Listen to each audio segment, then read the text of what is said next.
بەرەبەیانی ئەمڕۆ هێزە دەریایەکانی ئەمریکا لە دەریای ناوەڕاستەوە و لە ڕێگەی 59 موشکی تۆماهۆک و کرۆزەوە بنکەی سەربازی شەعیراتی ئاسمانی سووریان لە پارێزگای حیمز بۆردومان کرد. بۆردومانەکە لە کاردانەوەی هێرشە کیمیاویەکەی شارۆچکەی خان شەیخون بووە کە چەند ڕۆژێک لەمەوبەر لەلایەن ڕژێمی سووریاوە ئەنجامدرا و زیاتر لە 70 قوربانی لێکەوتەوە.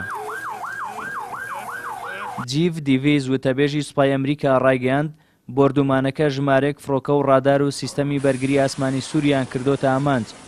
وەزارەتی بەرگری ئەمریکاش ئاشکرای کرد ئەو بەشەی فڕۆکەخانەیان بۆردومان نەکردووە کە هێزەکانی رووسیای لێ جێگیر بوون. پێشتریش پنتاگۆن ڕایگەیاندبوو رووسیا لە هێرشەکە ئاگادار کراوەتەوە.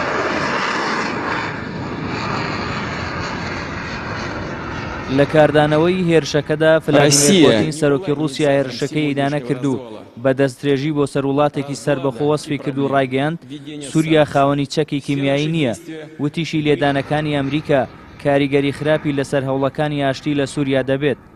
هاوکات حکوومەتی ئێران لە سەرزاری بەهرام قاسمی وتەبێژی وەزارەتی دەرەوەی وڵاتەکەیەوە ئیدانەی هێرشەکەی کرد و ڕایگەیاند هەر هەنگاوێکی سەربازی تاکلایانە بە توندی ئیدانە دەکەین و پێمانوای ئاڵۆزبوونی دۆخی سووریا و ناوچەکەی لێ دەکەوێتەوە.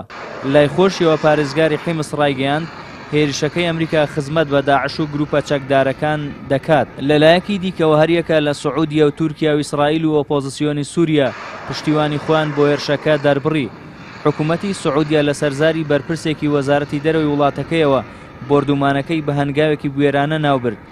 لایەنەکانی ئۆپۆزیسیۆنی سووریاش وێڕای پشتیوانی داوای بەردەوامی هێرشەکەیان کرد.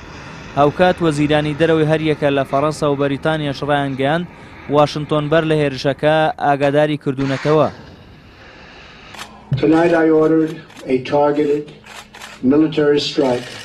بۆردومانەکەی ئەمریکا بۆ سەربنکە سەربازیەکانی سووریا بە فەرمانی ڕاستەوخۆی دۆناڵد ترامپ سەرۆکی ئەو وڵاتە بووە.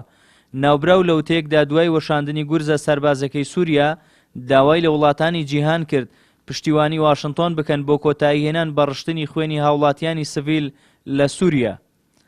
ترامپ وتیشی گومانیە لەوەی بەشار ئەسەدی دیکتاتۆر چەکی کیمیایی لە دژی گەلەکەی بەکارهێناوە.